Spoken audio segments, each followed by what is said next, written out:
Welcome to today's tutorial on how to exit a WhatsApp group. If you're in a group that's no longer relevant or you just need to step away, WhatsApp has made it pretty straightforward to remove yourself. Here's an updated guide on how to do it. First, open WhatsApp on your device. Head to the main chat screen and locate the group you intend to leave. It might be a group you joined a while ago or one that's become too noisy. Once you found the group, tap to open the chat. At the top of the chat screen, you'll see the group's name. Tap on it to access the group info page. This will open up a detailed view with the group's settings and participants. Scroll down until you find the Exit Group button. It's usually located near the bottom of the screen.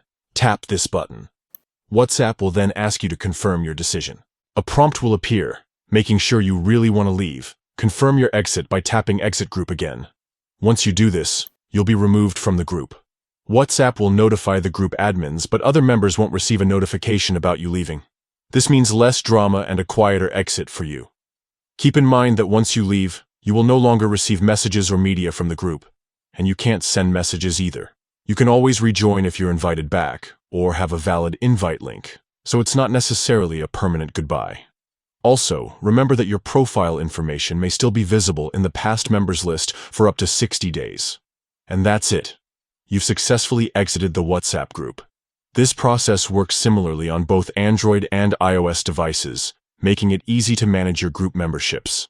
If you found this tutorial helpful, be sure to like and subscribe for more WhatsApp tips and tricks.